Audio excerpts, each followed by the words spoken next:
হজ কত প্রকার এবং কোন হজ উত্তম? মক্কায় অবস্থানকালে নফল ওমরা বেশি করা নাকি নফল তাওয়াব বেশি করা, কোনটা উত্তম? মক্কা মদিনায় অবস্থানকালে অধিক করণীয় আমল কি? অন্যের মাধ্যমে রমি করা যাবে কিনা, পাথর মারানো যাবে কিনা? হজের সুন্নাহ সমূহ। হজের মধ্যে নিষিদ্ধ কাজ সমূহ। হজে কখন দম ওয়াজিব হয়? হজের সফরে একসাথে 2 ওয়াক্ত নামাজ আদায় করা যাবে কি না?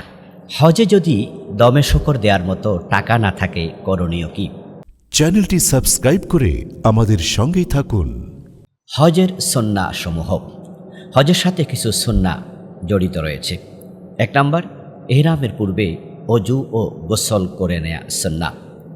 ইহরামের দ্বিতীয় হচ্ছে অবাঞ্ছিত পশম দেহ থেকে পরিষ্কার করে নেয়া ইহরামের পূর্বে, এটাও একটি সুন্নাহ। তৃতীয় হচ্ছে ইহরামের উদ্দেশ্যে 2 রাকাত নফল নামাজ পড়া সুন্নাহ, যদি ওটা মাকরুহ ওয়াক্ত না হয়। চতুর্থত, পুরুষের ইহরামের কাপড় সাদা হওয়া সুন্নাহ। পঞ্চম, বেশি বেশি তালবিয়া পড়া ইহরামের পরে কাবা পৌঁছা পর্যন্ত, এটা আরেকটি সুন্নাহ। ষষ্ঠ, রমল এবং ইজতেপা করবে তাওয়াফ চলাকালে, এটা আরেকটি সুন্নাহ। রমল হচ্ছে প্রথম 3 চক্কর তাওয়াফ। যখন হজের ফরজ অথবা ওমরার ফরজ তাওয়াফ হবে, প্রথম 3 চক্করে হেলে দুলে চলা, এটার নাম রমল। ইস্তেবা করাও সুন্নাহ। ইস্তেবা হচ্ছে আমরা পুরুষেরা যেই ইহরামের কাপড়টা পরব, ওটা ডান কাঁধের উপরে রাখবো, বাম বগলের নিচে নিয়ে যাব। বাম বগলের নিচে নিয়ে ডান কাঁধের উপরে কাপড় রাখাকে ইস্তেবা বলা হয়।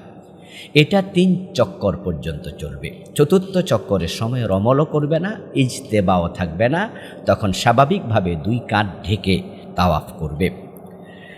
সপ্তম হলো, সাফা এবং মারোয়া পাহাড়ে যখন সাই করবে, সাইটা সাফা পাহাড়ে শুরু করবে, মারোয়া পাহাড়ে গিয়ে শেষ করবে। অর্থাৎ 7 বার সাই হবে। 7 বার সাই করলে 1 সাই হবে, 7 বার আসা যাওয়া করলে। 8 নম্বর, জিলহজের 8 তারিখ মিনায় যাওয়া এবং সেখানে জোহর, আসর, মাগরিব, ইশা এবং ফরদিন ফজরের নামাজ, এই 5 ওয়াক্ত পড়া এবং সেখানে অবস্থান করা সুন্নাহ। 9 নম্বর, আরাফার ময়দানে যাওয়ার পর সেখানে ইমাম যে খুতবা দেবেন, আমিরুল হজ যিনি, তার খুতবাটা শোনার চেষ্টা করা, মনোযোগ দিয়ে শুনতে যাওয়া, সম্ভব হলে মসজিদের নামেরায় গিয়ে নামাজটা পড়া, এটা সুন্নাহ। 10 নম্বর, আরাফার ময়দানে বেশি বেশি কান্নাকাটি করা, রোনাজারি করা, দোয়া করা, জিকির করা, এটা সুন্নাহ। 11 নম্বর, কোরবানি যেটা করা হয়, দমে শকর যেটাকে বলা হয়, যারা হজ্জে তামাত্তু করবেন, হজ্জে কেরান করবেন, তাদের জন্য একটি দমে শকর কোরবানি করতে হয়। ওই দমে শকর যেটা পশু, সেটাকে নিজ হাতে জবেহ করা সুন্নাহ। হজের মধ্যে নিষিদ্ধ কাজ সমূহ। কিছু কিছু কাজ রয়েছে যা হজের মাঝে করা নিষিদ্ধ। 1 নম্বর, পুরুষদের জন্য সেলাইযুক্ত কাপড় পরিধান করা নিষিদ্ধ। এই সেলাইযুক্ত কাপড় বলতে বোঝানো হচ্ছে দেহের সাথে মাপ দিয়ে যে সেলাই হয়, যেমন আমরা গেঞ্জি সেলাই করি, জামা সেলাই করি, আমরা পাজামা সেলাই করি, আমরা শর্ট প্যান্ট সেলাই করি ইত্যাদি, এই জাতীয় সেলাইযুক্ত কাপড় পরা যাবে না। কিন্তু যদি লম্বা কোনো কাপড় থাকে যেটা শরীরের সাথে ফিট করে সেলাই করা নয়, যেমন ধরেন একটা বড় রুমাল অথবা বড় তোয়ালে, সেটার কোনায় একটু সেলাই আছে, এই সেলাইটা সমস্যা না। এবং আমরা যে বেল্ট পরি, বেল্ট, আমরা অনেক সময় হজের কাপড়টাকে, হেরামের কাপড়টাকে বাঁধার জন্য বেল্ট পরিধান করি, ওই বেল্টও কিন্তু সেলাই করা হয়। তাহলে আমি যখন বেল্ট পরলাম তখন তো বেল্টে সেলাই আছে, এ সেলাই কি সমস্যা? মূলত এটা বোঝানো হয়নি। বোঝানো হয়েছে যে আমরা যেভাবে সেলাই করি, বিশেষ পোশাক পরিধান করি, এই জাতীয় সেলাইযুক্ত কাপড় পরা যাবে না। এহরামের কাপড় হবে সেলাইবিহীন। আচ্ছা, দ্বিতীয় হচ্ছে, ইহরাম বাধা ব্যতীত মিকাত অতিক্রম করা নিষিদ্ধ। অর্থাৎ যে ব্যক্তি হজ এবং ওমরার নিয়ত করেছে, ইরাদা করেছে, তিনি অবশ্যই মিকাত অতিক্রমের পূর্বে তিনি হেরাম বেঁধে নেবেন।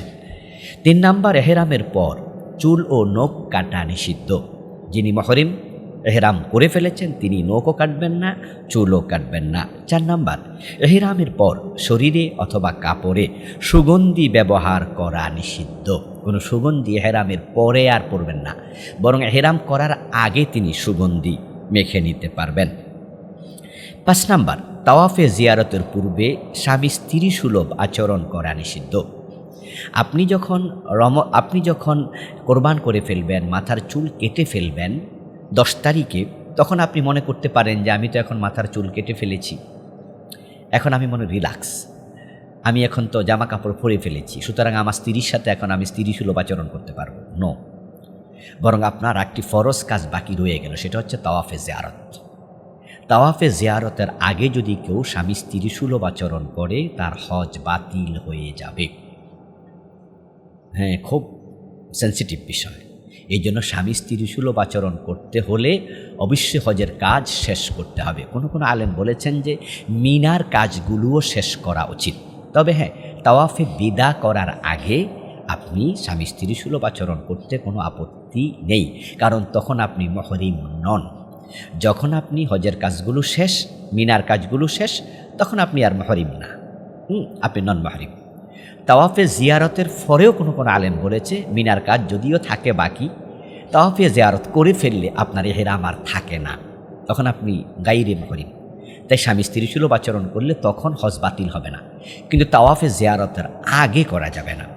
তা আমরা যেটা সাজেস্ট করতে চাই সেটা হচ্ছে যে আপনি মিনার কাজ সম্পাদন করুন, অর্থাৎ শেষ দিন পর্যন্ত পাথর দিয়ে নিক্ষেপ করে শেষ করে তারপরে আপনি হোটেলে যখন ফিরবেন, যাদের স্ত্রী সাথে যাবে তারা তখন রফস করতে পারবে।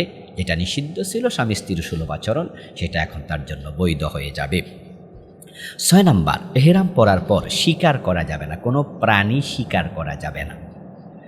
যদি কারো জঙ্গল দিয়ে বা জঙ্গলের পাশ দিয়ে আসা যাওয়া হয়, অথবা ধরুন কোনো বন্য প্রাণী কাছে চলে আসে, শিকার করা, যদিও এখন এগুলো হয় না, কারণ যেহেতু এখন বন্য প্রাণী পাওয়া যায় না।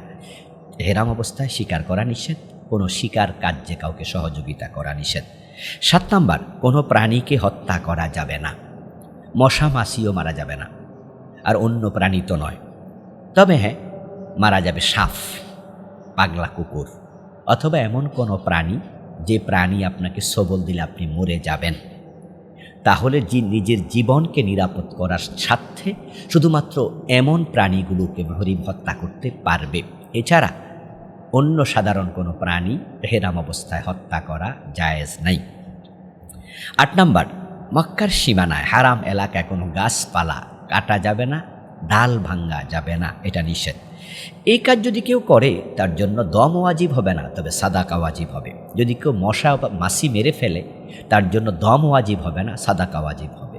উকুন মেরে ফেলে দম ওয়াজিব হবে না, সাদাকা ওয়াজিব হবে। কিন্তু আগে যেগুলো বলেছি, যেমন সেলাইযুক্ত কাপড় পরে ফেলেছেন, এরপরে চেহারা খোলা রাখা, মাথা খোলা রাখা পুরুষের জন্য এটা আবশ্যক। যদি মাথা ঢেকে রাখেন একদিন পর্যন্ত, অথবা চেহারা পুরা ঢেকে রাখেন একদিন পর্যন্ত, তাহলে কিন্তু দম দিতে হবে। যদি মিকাত অতিক্রম করে ফেলেন এহরাম না বেঁধে, দম দিতে হবে। যদি আপনি সেলাইযুক্ত কাপড় পরিধান করে ফেলেন এবং সেটা একদিন পর্যন্ত পরিধানে থাকে, দম দিতে হবে। কিছুক্ষণ পরার পরে হঠাৎ ভুলে পরে ফেলেছেন পাজামা, খুলে ফেলেছেন তাড়াতাড়ি, তাহলে সাদাকা দিতে হবে। তারপর যে ঝগড়া বিবাদ করা, এটা নিষিদ্ধ। এটা নরমালি নিষিদ্ধ, হজে স্পেশাল নিষিদ্ধ। আল্লাহ তাআলা কোরআন মাজিদে বলছেন, ওয়ালা রাফাসা ওয়ালা ফুসুকা ওয়ালা জিদালা ফিল হজ। হজ যে করবে সে স্বামী স্ত্রী সুলভ আচরণ করবে না, সে জেদাল করবে না, ঝগড়া ফাসাদ করবে না। ওয়ালা ফুসুকা, ফিস কবিরা গুনাহ করবে না, যেমন গীবত করা, শেকায়াত করা, মানুষকে কষ্ট দেয়া, এগুলো কবিরা গুনাহ, এগুলো করবে না। এগুলো করলে সাদাকা দিতে হবে। হজে কখন দম ওয়াজিব হয়? যদি হাজী সাহেব হজে এমন কোনো কাজ করেন যে কাজ করলে পরে তাকে জরিমানার মুখোমুখি হওয়া লাগবে, শরীয়ত তার উপরে একটি প্রাণী হারামের সীমানায় জবেহ করে সেটা সাদাকা করাকে আবশ্যক করেছে, এটাকে দম বলা হয়। দম ওয়াজিব হয় যদি হাজী সাহেব ওয়াজিব লঙ্ঘন করেন। হজের যে ওয়াজিবগুলো আছে, যেমন মুজদালেফায় তিনি অবস্থান করলেন না রাতের বেলায়, তাকে জরিমানা হিসাবে একটি পশু জবে করতে হবে, এটাকে দম হিসাবে জবে করা। যদি সাফা মারোয়ায় তিনি সাই না করেন, তাকে দম দিতে হবে। যদি তিনি রমিল জিমার না করেন, অর্থাৎ কঙ্কর তিনি নিক্ষেপ না করেন মিনার সেই নির্দিষ্ট জায়গায়, তাকে দম দিতে হবে। অথবা যদি তিনি মাথা কসর অথবা হলক মুন্ডনও করেননি এবং তিনি মাথার চুল ছোট করেননি, তাকে দম দিতে হবে। যদি বিদায়ী তাওয়াফ না করে দূরের হাজিরা, তাকেও দম দিতে হবে। বিদায়ী তাওয়াফ না করে দেশে চলে এসেছেন, বিদায়ী তাওয়াফ করতে মনে নাই অথবা তাড়াহুড়োর কারণে করতে পারেননি, আপনাকে দম দিতে হবে। কিভাবে দম দেবেন একটু পরে বলছি। তাওয়াফে জিয়ারাতে যদি বিলম্ব করে দম দিতে হবে, অর্থাৎ তিনি 10, 11, 12 জিলহাজের এই 3 দিনে তিনি মূল তাওয়াফ যেটা ফরজ তাওয়াফ সেটা করেননি, 13 তারিখ 14 তারিখে করেছেন অথবা আরও পরে করেছেন, উনাকেও দম দিতে হবে। মিনায় রাত যদি একবারে না থাকেন, একদিনও থাকেননি, তাকেও দম দিতে হবে। ওলামায়ে হানাফ বলেন এটা ওয়াজিব, দম দিতে হবে। মিকাত অতিক্রমের পূর্বে হেরাম বাঁধেননি, তিনি হেরাম বেঁধেছেন, তবে মিকাত পার হওয়ার পর টেরই পাননি কখন মিকাত পার হলেন, তাহলে তাকেও দম দিতে হবে। দম দেওয়ার সিস্টেম হলো হারামের সীমানা। তো দেশে চলে আসছেন, তিনি হারামের সীমানা কিভাবে দম দেবেন? উত্তর হলো তিনি ওখানে কাউকে দায়িত্ব দেবেন। তিনি সৌদি আরবে তার কোনো বন্ধু বান্ধব পরিচিত কাউকে বলবেন যে আমার পক্ষ থেকে সেখানে একটি ছাগল, দুম্বা, ওট ইত্যাদি তুমি কিনে সেটাকে হারামের সীমানায় জবে করে গরিবদেরকে দিয়ে দাও। এটাকে এভাবে আদায় করতে হবে। বাংলাদেশে ফিরে চলে আসলে এ দেশে জবে করলে কিন্তু হবে না, কারণ দম এটাকে হারামের সীমানায় দিতে হয়। এহরাম ব্যতীত মিকাত অতিক্রম করলে দম দিতে হবে বলেছি আমরা এইমাত্র। এরপরে বলেছি যে এহরামে নিষিদ্ধ কিছু কাজ আছে। আমরা নিষিদ্ধ কাজগুলোর মাঝে বলেছিলাম যে সারা একদিন পুরা মাথা ঢেকে রাখা পুরুষের জন্য, অথবা পুরা চেহারা ঢেকে রাখা, অথবা সেলাইযুক্ত কাপড় পরিধান করে ফেলা ইত্যাদি ইত্যাদি। আমরা নিষিদ্ধ কাজগুলোর একটি ফিরিস্তি ইতিমধ্যে দিয়েছি আপনাদের কাছে। যদি নিষিদ্ধ এই কাজগুলো কেউ করে ফেলে তাকে দম দিতে হবে। তবে যে সমস্ত কাজগুলো নিষিদ্ধের পর্যায়ে ছোট ছোট কাজ, যেমন ধরেন মশা মেরে ফেলা, উকুন মেরে ফেলা, অথবা হারামের সীমানায় কোনো গাছের ডাল ভেঙে ফেলা, এই জাতীয় হলে তাকে সাদাকা দিতে হবে, দম দিতে হবে না। হজের সফরে একসাথে 2 ওয়াক্ত নামাজ আদায় করা যাবে কি না? একসাথে 2 ওয়াক্ত নামাজ আদায় করার সুযোগ ইসলাম দিয়েছে শুধু মুসাফিরের জন্য। যখন কোনো ব্যক্তি মুসাফির থাকে তখন তার জন্য জোহর এবং আসর, মাগরিব এবং এশা একসাথে আদায় করা হাদিসে বিধি সম্মত, এটা হাদিসে পাওয়া যায়। এবং আমরা জানি আরাফা এবং মুজদালেফাতে নবীজি সাল্লাল্লাহু আলাইহি সাল্লাম একসাথে 2 ওয়াক্তের নামাজ পড়েছেন। যদিও কোরআন মাজিদ আল্লাহ তাআলা বলেছেন নামাজের জন্য নির্দিষ্ট ওয়াক্ত আছে, ইন্না সালাতা কানাত আলাল মুমিনিনা কিতাবাম মাওকুতা, নামাজ মুমিনের জন্য নির্দিষ্ট সময়ে আবশ্যক। নবীজি সাল্লাল্লাহু আলাইহি সাল্লাম জোহর এবং আসর আরাফার মাঠে একসাথে করেছেন, এটা তাকদীম শুরুতে, অর্থাৎ তিনি আসরকে জোহরের সাথে করেছেন। আবার মাগরিব এবং ঈশাকে তিনি তাখির করেছেন, এটা মুজদালেফায় করেছেন।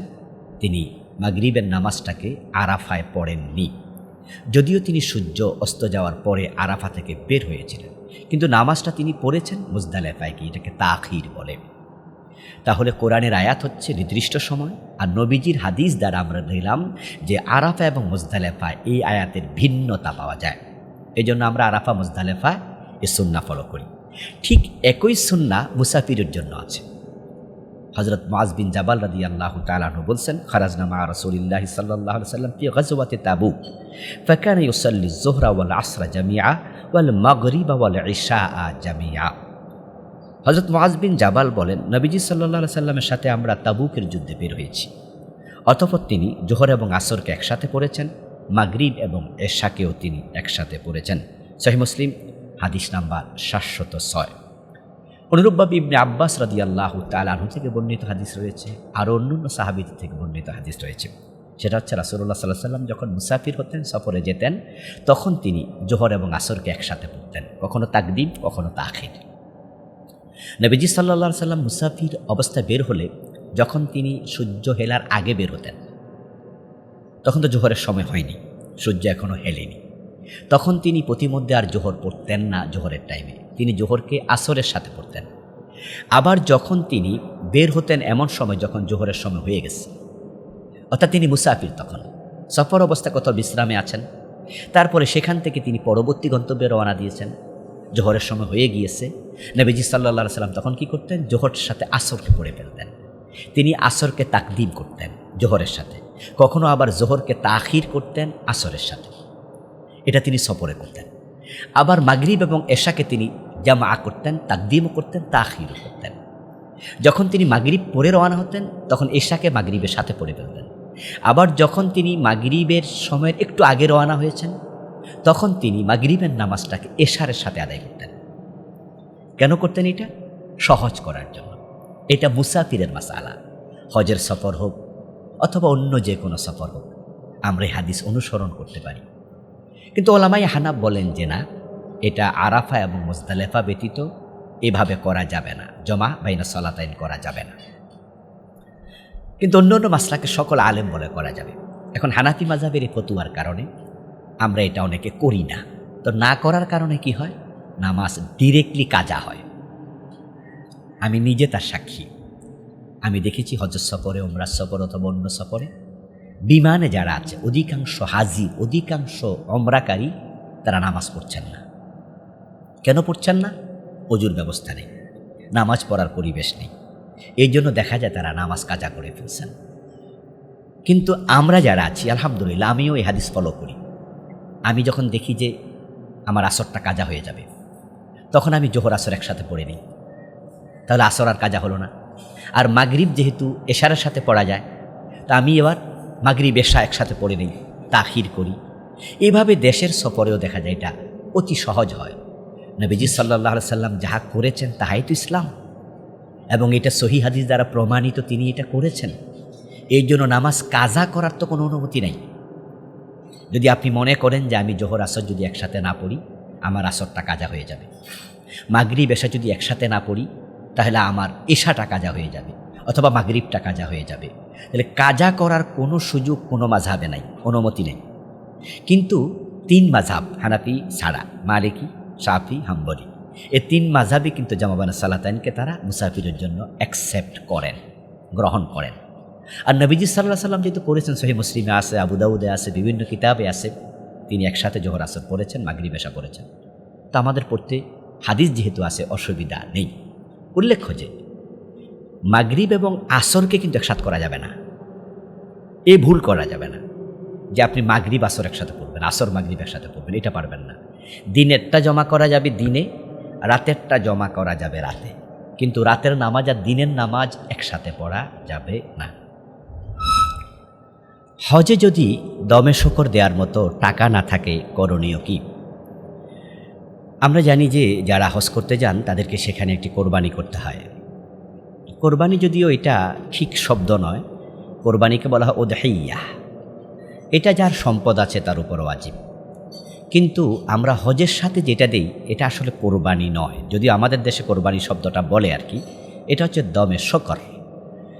যে ব্যক্তি হজ্জে তামাত্তু করবে এবং হজ্জে কেরান করবে তার জন্য এটা দিতে হয়। অর্থাৎ যে ব্যক্তি ওমরাও করবে হজও করবে, তাকে কৃতজ্ঞতা স্বরূপ, আল্লাহ শুকরিয়া স্বরূপ সে একটা কোরবানি করবে, একটা দম দেবে, একটা প্রাণী জবে করবে। এই জন্য এটা দমে শকর হলো। আর যে ব্যক্তি ওমরা করবে না, শুধুমাত্র হজ করবে, তার জন্য কিন্তু এ কোরবানি ওয়াজিব নয়, দমে শকর ওয়াজিব না। অর্থাৎ হজ করার তিনটা নিয়ম আছে। তো একটা হলো ইফরাদ, আর একটা তামাত্তু, আর একটা কেরান। তো যারা শুধু হজ করবে, ওমরা করবে না, তাদের জন্য দমে শকর নেই। তা আমাদের বাংলাদেশ থেকে যারা যান, আমরা অধিকাংশ কিন্তু ওমরাও করি, আবার আমরা হজও করি। হয়তো কেউ একসাথে করে, একসাথে করলে কেরান, অর্থাৎ তারা মাঝখানে এহরাম ভাঙে না, হজের পোশাক পরে থাকে, ওমরাও করলো পরে হজ করলো, এটা কেরান। আর যারা ওমরা করার পর এহরাম খুলে ফেলে, পরে 8 তারিখে আবার এহরাম পরে হজের জন্য, প্রথমে ওমরা এরপরে এবার হজ, এটা তামাত্তু। এই দুইজনের জন্য কোরবানি ওয়াজিব, অর্থাৎ তারা দমে শকর দেবে। কিন্তু দমে শকর দেওয়ার টাকা নাই, সে ভাবছিল দেব, পকেটে টাকা হারাই গেছে অথবা টাকা ফুরাই গেছে, এখন সে কি করবে? তার উপরে তারা ওয়াজিব ছিল। আল্লাহ তাআলা কোরআন মাজিদে এ বিষয়ে চমৎকার একটি সমাধান দিয়েছেন। তিনি বলেছেন সে রোজা রাখবে। ফামান তামাত্তাআ বিল উমরাতি ইলাল হজ ফামাস্তাইসারা মিনাল হাদি ফামান লাম ইয়াজিদ ফাসিয়ামু সালাসাতি আইয়ামি ফিল হজ ওয়া সাবআতুন ইযা রাজাতুম তিলকা আশারাতুন কামিলাহ। আল্লাহ তাআলা বলছেন, যে ব্যক্তি হজের সাথে উমরা করল অতঃপর তার জন্য হাদি লাগবে, হাদি দেওয়ার মতো অবস্থা তার নেই, তাহলে সে হজের দিনসমূহে 3টি রোজা রাখবে। তারপরে যখন দেশে ফিরে আসবে আরও 60টি রোজা রাখবে। এ হলো পরিপূর্ণ 10টি রোজা। এই 10টি রোজা রেখে দিলে সে আর দমে শকর দিতে হবে না। আল্লাহ তাআলা এই ওসিলা তাকে ক্ষমা করবেন এবং তার পরিপূর্ণ হজের সওয়াবও দিয়ে দেবেন। এখন সে রোজাগুলো কিভাবে রাখবে, কখন রাখবে? দেশে ফিরে আসার পর 7টা, এটা তো ক্লিয়ার। সেখানে হজের দিবসে 3টা, ফাসিয়ামু সালাসাতি আইয়ামিন ফিল হজ। তাহলে হজের সময় সে 3 দিন রাখবে। এ বিষয়ে আলেমদের 2টি বক্তব্য পাওয়া যায়। একদল আলেম বলেছেন 6, 7 এবং 8 জিলহজ, এই 3টি রোজা সে রাখবে। চাইলে সে 9 জিলহজও রাখতে পারে, 7, 8, 9, 6, 7, 8, কিন্তু 10 তারিখ রাখবে না। 10 তারিখ ঈদের দিন। আরেক দল আলেম বলেন 10 তারিখ যদি নাও রাখে 11, 12, 13 সে রাখতে পারবে, কোনো অসুবিধা নেই। যদিও হাদিসে 5 দিন রোজা রাখা হারাম, তার মাঝে ঈদুল আজহার দিন এবং তারপরে আরও 3 দিন, এ হলো 4, ঈদুল ফিতরের 1 দিন, এ হলো 5। কিন্তু এই ব্যক্তির জন্য এটা ভিন্ন মাসালা। একদল আলেম বলেন সে 11, 12, 13 এই 3 দিনও চাইলে সে রোজা রাখতে পারবে, যদি দমে শকর সে না দেয়। মক্কায় অবস্থানকালে নফল ওমরা বেশি করা নাকি নফল তাওয়াফ বেশি করা, কোনটা উত্তম? নফল তাওয়াফ বেশি করা এটাই উত্তম এবং এটাই সুন্নাহ। নবীজি সাল্লাল্লাহু আলাইহি সাল্লাম অধিক পরিমাণে তাওয়াফ করার জন্য বিভিন্ন হাদিসে উৎসাহিত করেছেন। কিন্তু একই সফরে একাধিক ওমরা বা অধিক পরিমাণে ওমরা করার কথা কোনো হাদিসে পাওয়া যায় না। যদি আমাদের দেশের লোকেরা সেখানে যাওয়ার পর বেশি বেশি ওমরা করে, কেউ 5টা ওমরা, 7টা ওমরা, মসজিদে আয়েশায় গিয়ে তানঈমে গিয়ে বারবার এহরাম বেঁধে এসে ওমরা করছে আর বলে দাদার জন্য করেছি, নানার জন্য করেছি। নবীজি সাল্লাল্লাহু আলাইহি সাল্লাম এক সফরে একাধিক ওমরা করেছেন মর্মে কোনো হাদিস নেই। বরং কোনো কোনো সফরে নবীজি সাল্লাল্লাহু আলাইহি ওয়াসাল্লাম দেখা গেল যে তিনি মক্কাতে 15 দিন ছিলেন, 10 দিন ছিলেন। তো ইবাদতের প্রতি ওনার আগ্রহ তো অনেক বেশি ছিল, কিন্তু তিনি একাধিক ওমরা করেননি। কেউ কেউ বলবেন যে তখন তিনি তো আরব দেশের মানুষ, বারবার সুযোগ পেয়েছেন। উত্তর মোটেও সঠিক নয়, কারণ মদিনা থেকে মক্কায় যাওয়া যত কঠিন ছিল তৎকালে, এখন বাংলাদেশ থেকে মক্কায় যাওয়া এত কঠিন না। আমরা তো 6 ঘন্টা চলে যাই, 7 ঘন্টা 10 ঘন্টার ভিতরে মক্কায় পৌঁছে যাই, শুধু এয়ারপোর্ট গেলেই হলো, তারপরেই 10 ঘন্টার ভিতরে মক্কা। কিন্তু নবীজি সাল্লাল্লাহু আলাইহি সাল্লামের সময় আসতে 8 দিন 10 দিন লাগতো, এবং ওটে চড়ে, ঘোড়ায় চড়ে, পায়ে হেঁটে, কত কষ্ট। এরপরও কিন্তু এক সফরে তিনি একাধিক ওমরা করেননি, সাহাবায়ে কেরামও করেননি। বরং মা আয়েশা রাদিয়াল্লাহু তাআলা আনহা তিনি করেছিলেন মসজিদে আয়েশা, যেখানে আজকে তানঈম নামক জায়গা, সেখানে এহরাম বেঁধে। এটা বিশেষ একটি প্রেক্ষাপট ছিল, সেটা হচ্ছে উনি যখন ওমরার এহরাম বেঁধে মক্কায় গিয়েছিলেন বিদায় হজের সময়, তখন তিনি মক্কায় পৌঁছার পর ওমরার জিয়ারত তাওয়াফ করার আগেই ওনার হায়েজ শুরু হয়েছে, উনি নাফাক হয়ে গেলেন, তাই তিনি আর ওমরাটা করতে পারলেন না। তিনি পরে হজ করেছেন রাসূলের সাথে। যখন হজের সফর, হজের কাজ শেষ, নবীজি সাল্লাল্লাহু আলাইহি সাল্লাম রওনা দিলেন মক্কার দিকে, মদিনার দিকে, মক্কা থেকে। তখন এবার মা আয়েশা কান্না করছেন। মা আয়েশার চোখে পানি দেখে নবীজি সাল্লাল্লাহু আলাইহি সাল্লাম জিজ্ঞাসা করলেন যে আয়েশা কান্না করছো কেন? মা আয়েশা সিদ্দিকা রাদিয়াল্লাহু তাআলা বললেন, ইয়া রাসূলুল্লাহ, আপনারা সকলে 2টি হজ করে যাচ্ছেন আর আমি 1টি হজ করে যাচ্ছি। 2টি হজ মানে কি? একটি ওমরা আর একটি মূল হজ। তো উনি তো হায়েজা ছিলেন, তাই তিনি ওমরাটা করতে পারেননি। এই জন্য উনি বলছেন যে আমার সওয়াব কম, এই জন্য আমার মন খারাপ, আমি কান্না করছি। নবীজি সাল্লাল্লাহু আলাইহি সাল্লাম তখন বললেন, ঠিক আছে, তাহলে তুমি ওমরাটা করো। আবু বকর রাদিয়াল্লাহু তাআলা আনহুর ছেলে আব্দুর রহমানকে তিনি ডাকলেন, মা আয়েশার ভাইকে, আব্দুর রহমান, তুমি আসো, তোমার বোনকে যাও তানঈমে, ওখান থেকে এহরাম বেঁধে তারপর ওনাকে ওমরাটা করাও। তখন মা আয়েশা তানঈমে গেলেন এবং সেখান থেকে তিনি এহরাম বেঁধে ওমরা করলেন। তো সাথে তো আব্দুর রহমান ছিলেন। আব্দুর রহমান রাদিয়াল্লাহু তাআলা আনহু তিনিও তো বলতে পারতেন তাইলে এই চান্সে আমি একটা বেশি ওমরা করি, কিন্তু আব্দুর রহমান রাদিয়াল্লাহু তাআলা আনহু মা আয়েশার সাথে ওমরা করেছেন এ মর্মে হাদিস পাওয়া যায় না। এরপর মা আয়েশা সিদ্দিকা রাদিয়াল্লাহু তাআলা যখন তিনি ওমরা করার জন্য তানঈমে গেলেন, উনার সতীনরা তো জেনেছেন নবীজির অন্য স্ত্রীরা কিন্তু বিদায় হজে নবীজির সাথে ছিলেন। তো রাসূল সাল্লাল্লাহু আলাইহি ওয়াসাল্লাম স্ত্রীগণ তো বলতে পারতেন যে এই চান্সে আমরা আরেকটা বেশি ওমরা করি, কিন্তু উম্মাহাতুল মুমিনিন তারা কেউ মা আয়েশার সাথে ওমরা করেননি। কারণটা কি? ইবাদতের প্রতি আগ্রহ কি কম ছিল তাদের আমাদের চেয়ে? নিশ্চয়ই না, অনেক বেশি ছিল। কারণ হচ্ছে নবীজি সাল্লাল্লাহু আলাইহি সাল্লাম তিনি যাহা করেননি সাহাবাই কেরাম তা করতেন না, তিনি যাহা ছাড়েননি সাহাবাগণ তা ছাড়তেন না। এটা ইসলাম। তো নবীজি সাল্লাল্লাহু আলাইহি সাল্লাম অধিক পরিমাণ তাওয়াফ করতে বলেছেন। এই জন্য আমরাও বলি মক্কায় অধিক পরিমাণ তাওয়াফ করুন, নফল নামাজ পড়ুন, 1 রাকাত পড়লে 1 লক্ষ রাকাতের সওয়াব হবে। কিন্তু বারবার ওমরা করতে যাবেন কোনো প্রয়োজন নেই। যদি আপনি মিকাত অতিক্রম করেন, আপনি তায়েফে ঘুরতে যান, তাহলে মিকাত পার হয়ে গেলেন, আসতে আরেকটা ওমরা আপনি করতে পারেন। যদি আপনি নাও করেন কোনো অসুবিধা নেই, কিন্তু আপনি করতে চাইলে আরেকটা ওমরা করতে পারবেন। অনুরূপভাবে যদি আপনি মদিনায় চলে যান, মদিনা থেকে আবার মক্কায় ফিরেন, তাহলে জুল হুলাইফায় আপনি চাইলে সেখানে আবার নতুন করে ইহরাম বাঁধতে পারেন, কারণ যেহেতু আপনি মিকাত অতিক্রম করছেন, নতুন সফর। কিন্তু মক্কায় অবস্থানকালে বারবার তানঈমে যাওয়া এই উদ্দেশ্যে যে আমি ওমরা করতে যাচ্ছি, কোনো প্রয়োজন নেই। মক্কা মদিনায় অবস্থানকালে অধিক করণীয় আমল কি? মক্কায় অবস্থানকালে তাওয়াফ, নফল নামাজ, তেলাওয়াতে কোরআন। কারণ 1 রাকাত লক্ষ রাকাতের সওয়াব হবে। অধিক পরিমাণ তাওয়াফ। নবীজি সাল্লাল্লাহু আলাইহি সাল্লাম বলেছেন যে ব্যক্তি 50 বার কাবা তাওয়াফ করল সে নিষ্পাপ হয়ে গেল। এই জাতীয় তাওয়াফের ব্যাপারে উৎসাহ দেওয়ার মতো হাদিস আরও রয়েছে। বেশি বেশি তাওয়াফ করার জন্য নবীজি সাল্লাল্লাহু আলাইহি সাল্লাম বলেছেন। এই জন্য যতটা সম্ভব তাওয়াফ করা, জিকির করা, কোরআন তেলাওয়াত করা, নফল নামাজ পড়া, এ হলো মক্কার কাজ। উল্লেখ্য যে বেশি বেশি ওমরা করা নয়। নবীজি সাল্লাল্লাহু আলাইহি সাল্লাম এক সফরে একাধিক ওমরা করেন নাই, সাহাবায়ে কেরাম করেন নাই। তবে মিকাত যদি পার হয়ে যান, তাহলে আবার নতুন সফর চাইলে আপনি আরেকটা ওমরা করতে পারেন। কিন্তু মসজিদে আয়েশায় গিয়ে বারবার ওমরা করা, এটা হাদিসে পাওয়া যায় না। এটা সাহাবায়ে কেরাম করেন নাই, শুধু মা আয়েশা করেছেন, কারণ তিনি ওমরা করতে পারেন নাই, তার হায়েজ শুরু হয়েছিল এই কারণে। এ হলো মক্কার আমল। আর মদিনায় যাওয়ার পরে যেটা করবেন সেটা হচ্ছে মসজিদে নববীতে নামাজ, যত বেশি পারেন নফল নামাজ।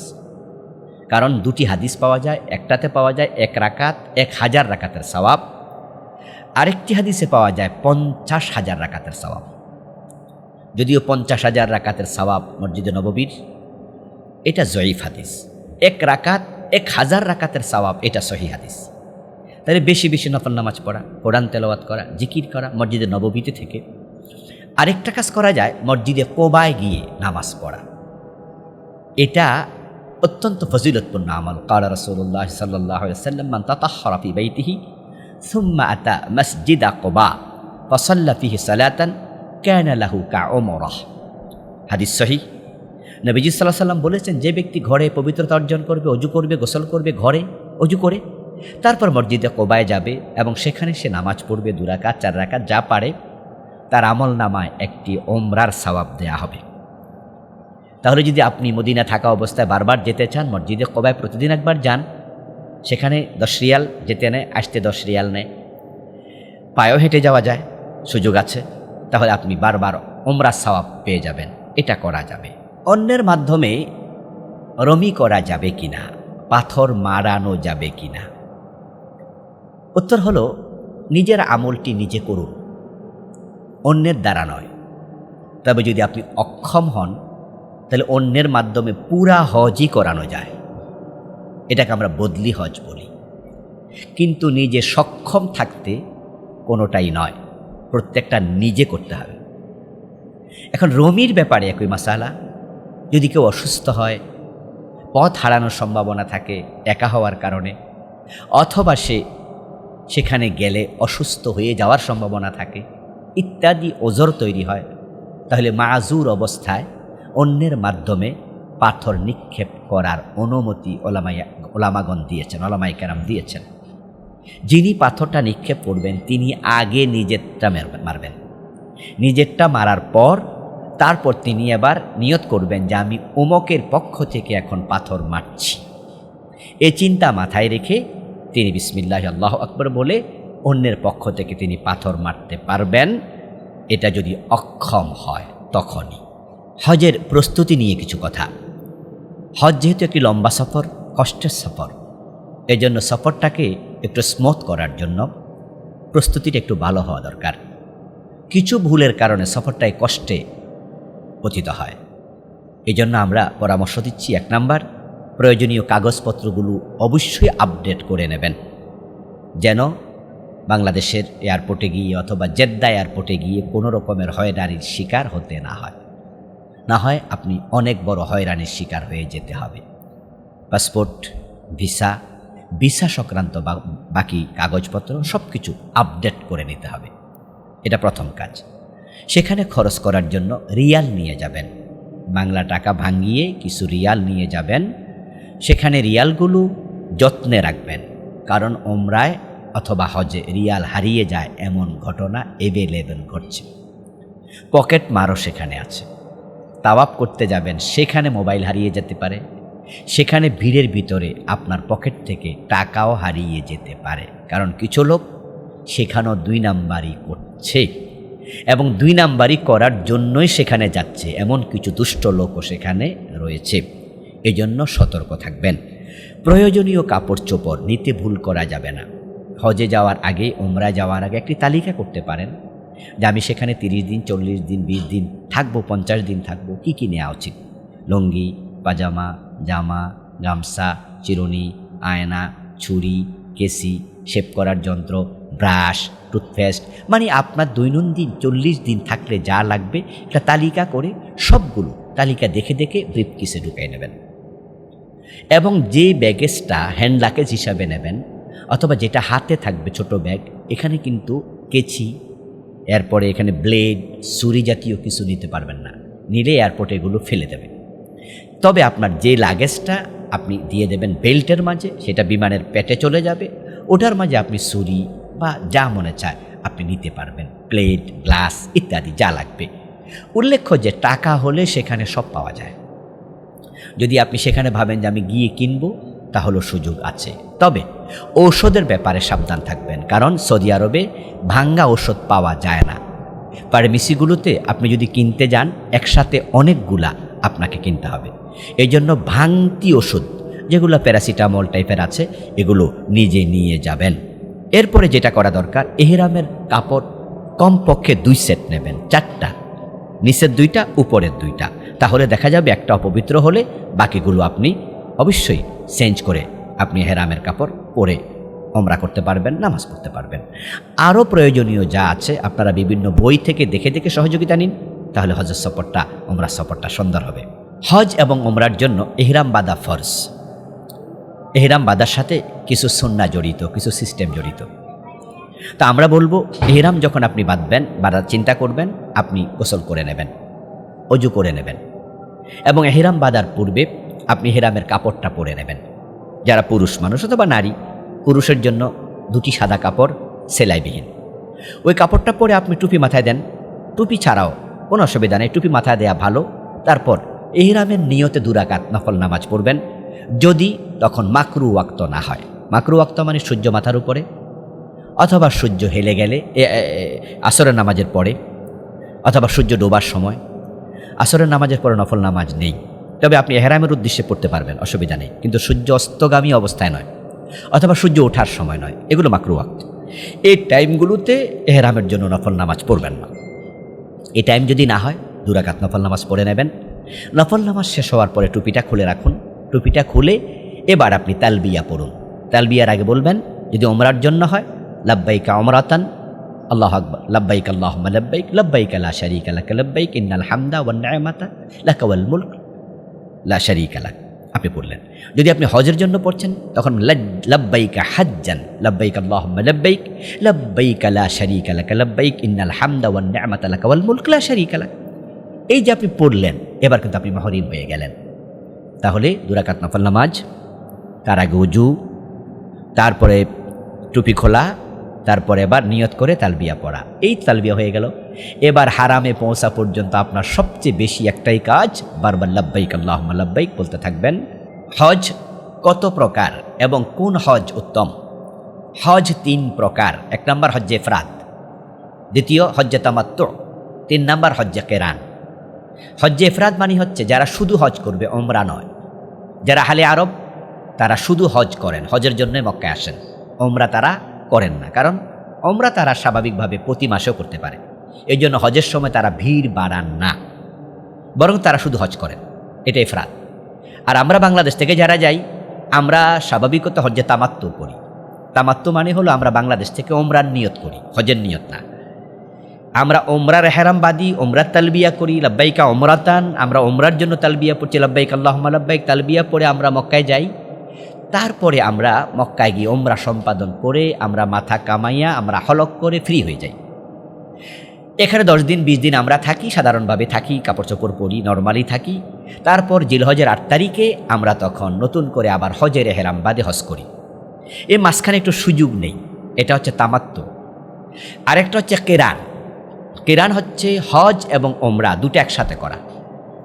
এর মানে বাংলাদেশ থেকে যখন রওনা দেবে তখন সে হজ্জে কেরানের তালবিয়া পড়বে, যে আমি হজ এবং ওমরা দুটার তালবিয়া একসাথে পড়ছি, লাব্বাইক আল্লাহুম্মা লাব্বাইক। তারপরে সে মক্কায় গিয়ে ওমরা করবে। প্রথমে ওমরা করার পর সে চুল কাটবে না, এহরাম বাঁধলো, তাওয়াফে জিয়ারত করলো, সাফা মারওয়া সাই করলো, করার পরে সে চুল কাটবে না, এইভাবে থেকে যাবে। এখন সে এহরামও খুলবে না, চুলও কাটবে না। এইভাবে সে 2 দিন 4 দিন 5 দিন যতদিন থাকে থাকুক। তারপরে সে এবার নতুন করে আর হজের জন্য এহরাম বাঁধা দরকার নেই, এহরাম তো সে বেঁধেছে।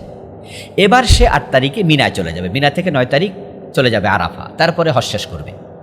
এই যে মাঝখান দিয়ে সে আর হালাল হইল না, মহরিম থাকলো, একসাথে 2টা করলো, এটার নাম হজ্জে কেরান। একদল আলেম বলেন কেরান হজ উত্তম, আরেক দল আলেম বলেন তামাত্তু হজ উত্তম।